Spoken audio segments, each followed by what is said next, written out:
Alright, this is the fourth video on equilibrium, and we're going to come back to K and Q, the equilibrium constant and the reaction coefficient. And these are going to be some tough problems, so just to kind of let you know where we're going to be ending, we're going to find Q, figure out what direction we need to go in the reaction to go towards K, and then we're going to use sort of the ICE tables, initial, change, and equilibrium. You might have used those in high school before. If not, that's fine. You'll be introduced to what we call ICE tables today. So that's where 11.5 is where we are. There's a lot to do. The first problem here is pretty straightforward. They're saying in this reaction we consider a K value, Kp, so they're dealing with pressures, not Kc. That's 0.133, and at equilibrium they're telling us the pressure of this N2O4 was found to be 2.71 atmospheres. So to set this up, we can just kind of put 2.71 on the bottom, put the pressure of NO2 that we're solving for on top, and we're saying this is equal to 0.133. So to do this problem, all we're basically going to do is pull over the 2.71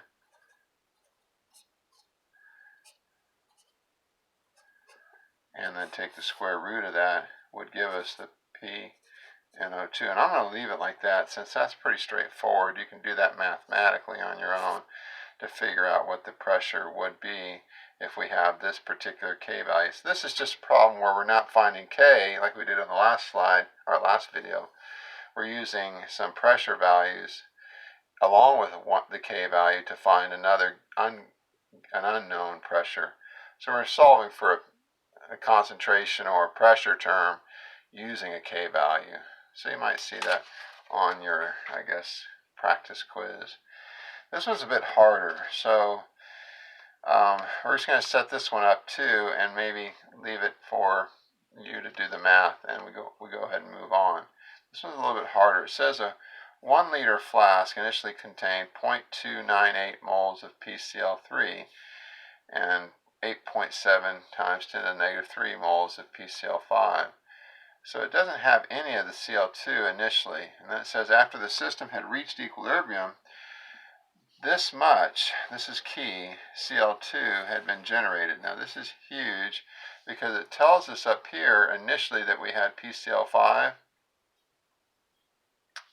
and PCl3, but it says nothing of Cl2, so it's sort of saying you had zero amount of it. But after the system had reached equilibrium, 2.0 times 10 to the negative third moles of Cl2 had been formed. So what we can kind of do here is we can say, and just sort of set up a sort of initial and change. We can say initially the PCl5 we had, I'll just change it to standard, 0.0087 we had for PCl5, and for PCl3 we had 0.298 moles. And it's in a 1 liter flask, so we can just say that's in concentrations. It's this many moles per 1 liter flask. So we can kind of put those in its brackets. And it's a 1 to 1 to 1, so we don't need to worry about coefficients and such. But what we're saying is, most important is that we had 0. But they're saying that this reaction generated Cl2. How do I know that? Because they're telling me in the change I had a plus. We'll put this in standard notation. I had a plus 2 times 10 to the negative third moles of Cl2. So this is how much I had when it came to the change. So that had to be subtracted from this. So we can say we can say plus 0.002 because the PCl5 broke apart to make more of the Cl2, or to make some Cl2 where we had none initially. PCl5 made some of that Cl2. Well, if it made Cl2, it also has to make PCl3 in the same amount because it's a 1 to 1. And we also know over here we have to say minus 0.002 because to make the Cl2 we had to lose the PCl5. So that's our change in our ICE table. And then equilibrium, we're just going to take what we would have left. So this would be 0.00 0.087 minus this 0.002. So that's going to be giving us just the 0.0067, because this from this gives us that. So we can say this addition would be 0.29, so it would be 0.3007 as far as the amount of PCl3, and of course this is all we have of Cl2 because there was zero amount to begin with. So now we have the concentrations we need to do our calculation of K. So all we're going to do is take the products over reagents. So we're going to say 0.3007, 0.002. We don't have any, powers there, and then on the bottom we're going to have 0.0067. And again, we're going to leave it at that because we would be able to find K just by multiplying these by each other and dividing it by 0.0067. So that's a little bit tougher. We have to kind of read it and say, oh, they didn't have any Cl2 at the beginning, but they're generating this many moles of Cl2. We're able then to put it in an ice table as our change is a positive for the Cl2 from 0. Then we just move it on down the line. And this side would be a minus the 0.002 because we had to make it. All right, moving right along. This next one is pretty tough. We're going to take 2 moles of each component here, 2 moles of it, and throw it into a 1 liter flask and let it react. A 1 liter flask. So the molarity is going to be 2. 2 moles divided by 1 liter gives us molarity of 2. So for initially, they want us to find Q. Where are we at in this reaction if we just get 2 molar of everything? Where are we at the very beginning? So let's go ahead and put the H, and I'm just going to put 2 squared because we have 2 moles of this, and we have coefficient of 2, so we have to square it. And down below, it's going to be 2 times 2, 2 moles, 2 molarity for this, 2 molarity for this. So we can see with this one, our Q value is going to be just 1 for that. That's where we would be in this reaction, a Q value of 1. Alright, so in this reaction it says the equilibrium constant, K, of this solution, or this reaction, is 1.15 times 10 to the 2. 1.15 times 10 to the 2, which is really just 115. Well, that's a whole lot higher as a K value than the Q value, so we're going to need to make more product. Now, why is this so important? Because without this knowledge of what Q is and what we're heading towards, we don't know which way we're going. If it was bigger, then we're going to product. If it was smaller, then we'd be going back to more reagent. So I'm needing to make more product. So I'm going to set up my ice table as, hey, my initial concentration of my reagents was 2 and 2 as far as molarity, but I need to subtract so I can build or make more HF so that my Q value gets closer to my K value. This is really important. Remember that if we have a change of minus X for these two, like let's say minus 10, minus 10, we make 20 over here. We get plus 2X. Because the 2 in front there means a lot. It means for every one of these that reacts, I get 2 of these. So if I have 10 of these react, I get 20 of these. So we had to kind of double that here in our equation for the change. And then the final, concentration would be 2 minus that X for our reagent, 2 minus that X for the other reagent, and 2 plus 2X for the top part if we're going to estimate K. So let's set that up. We're using the ice table. All of them were at 2. We knew which direction. By finding Q, we knew that the direction, since it was just 1, we knew that we had to make more product. So we had to do a change of subtraction on the reagent side and addition on the product side. So now at equilibrium, our K value could be determined by having the following. And I'm going to make sure I watch my coefficients. We have a 2 there still. So we would say for our product 2, we'll just say keep it simple, 2 plus 2x, and we would square that. The concentration is here, but we'd have to square it still for our law of mass action. Then on the reagent side, it's just basically 2 minus x squared. Now this can get very tricky as far as solving. If our k value was something like 10 to the minus fifth or 10 to the fifth, then it would be easy to solve by making some assumptions or approximations, but it's not. The equilibrium constant is 115. This is causing a problem that we'll have to use the quadratic equation if we ever have a k value that's less, I guess, as far as absolute value is less than 10 to the fifth, or it's in between, or greater than, maybe I should put it this way, it's in between. It needs to be, if it's in between 10 to the fifth and greater than 10 to the minus fifth, we can't use an approximation. We have to use a quadratic equation. But if the k value is greater than 10 to the fifth or less than 10 to the minus fifth, we can use some approximations.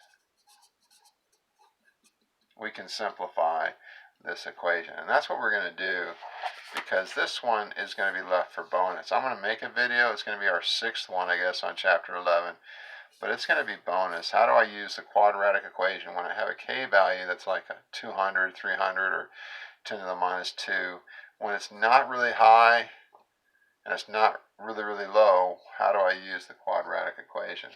So let's go to a problem where we can use the approximation, where k is really, really high or really, really low.